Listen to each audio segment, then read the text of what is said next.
Fly Me to the Moon is one of those great jazz standards, and there's a very good chance that at some point you will play this piece, or have heard it somewhere at least.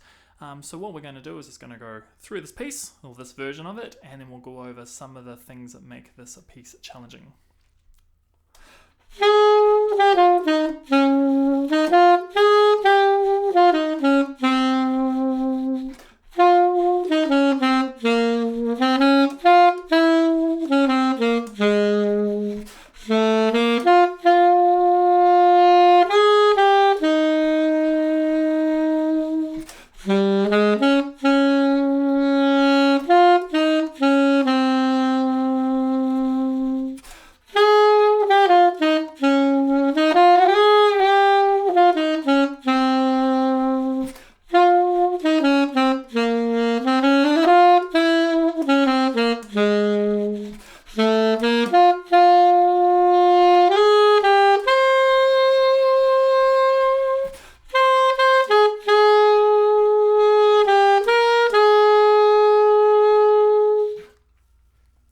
So this particular piece comprises of a lot of syncopated swing. And. So we have 1 and 2 and 3 and. Go 3, 4, 1 and 2 and 3 and. It's really, really important as part of your jazz repertoire, your jazz knowledge, or your rhythmic building blocks, your rhythmic vocabulary, that you understand what an offbeat swing feels like. 1 and. When you identify it on the page, normally it springs out at you. This is a huge mental shortcut.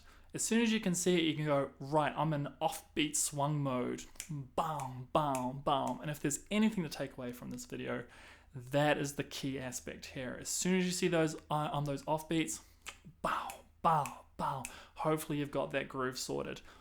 Then you identify the notes, slap some notes onto that rhythm, and away you go. But of course, the challenging piece, they like to mix up the on beats and the off beats. So we have this mixture, our rhythmic building blocks comprising of dotted crotchet quavers, and then your quaver crotchet quaver, which then kicks off your typical jazz swing.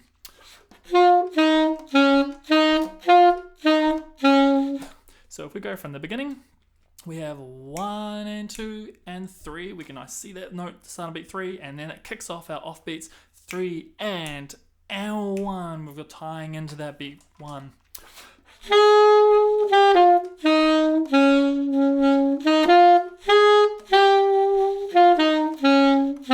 It happens again. However, maybe that is a step too far. If you're coming from this piece with not too much jazz background, let's take a slightly different approach. Let's imagine swung quavers throughout the entire first line, the entire first phrase, and let's say we see a dotted crotchet. Let's imagine that as 3 swung quavers. Bum bum bum ba do ba dum ba do ba dum ba dum. We just keep those swung quavers ticking over. So we'll break it down even slower.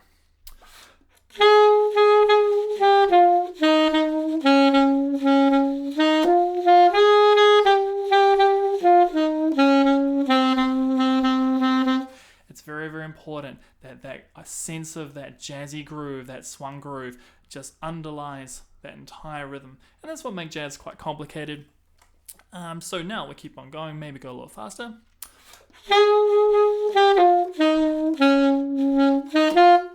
Now we have this on beat, bump, bump. It's important to identify those because sometimes you get so carried away with these offbeat swings that sometimes you just have a nice simple 3, 4, and that affords some rhythmic interest, because the last thing you want to be doing is syncopating or anticipating all the time. It's nice to just have some good strong 3, 4 beats.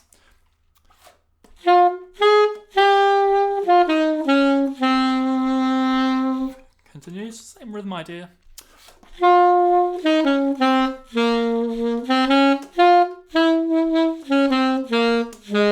Again, offbeats. And 3, and 4, and 3, and. It's always hitting that and.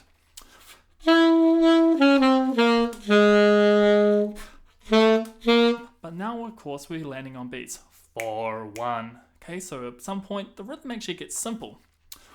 Oh, but not for long. Offbeats. And.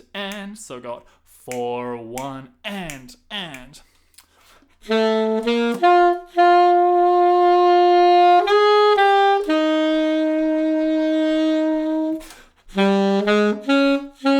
So it happens again. 4, 1, and. Now, we've got a long note here. We have a minim tied to a minim, which is going across that bar line. If you're counting this, it's really, really important to always recount to 1 when you've crossed that bar line. So we have 4, 1, and 3, 4. Now start again. 1, 2, 3, 4, 1, 2.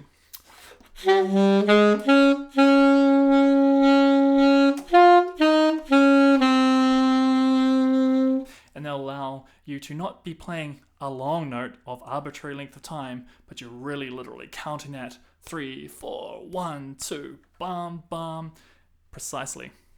Okay, so this is a jazz standard. Generally in a combo environment, you as a soloist or the single line instrument player will be playing the melody and your rhythm section's having fun in the background, and you'll have the tune.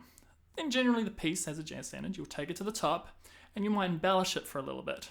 And then hit the end of the piece, you go back to the beginning, and then you start to improvise and get a little bit more carried away, and then you might switch the keys player or the guitar player, maybe the drummer might have a solo and you're taking turns, and then eventually the tune will come back and you'll pretty much close it off.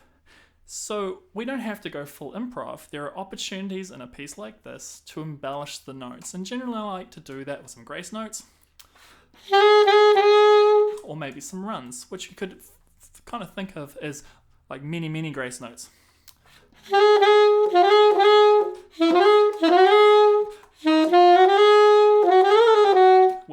Which at that point really is just more of a run or a chromatic run, or maybe even you might want to gliss or lip bend or anything. And this is a really great way of just embellishing a little bit, make it a little bit fancier than just playing exactly what's on the page. We could also tweak the rhythms a little bit, but we'll try and keep it reasonably vanilla.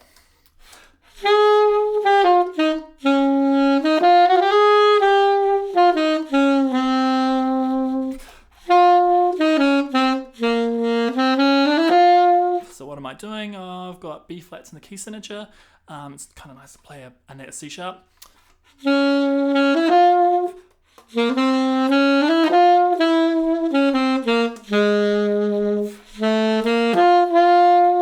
So I'm kind of doing these little bends, do wah wah. So it's all very vocal. You almost got to channel your inner vocalist here.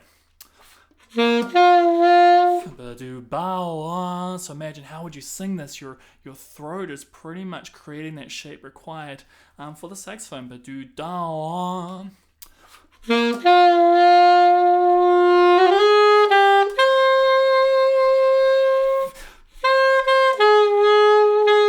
So do wah wah. So if you can sing it, it'll probably vocalize on the saxophone as well.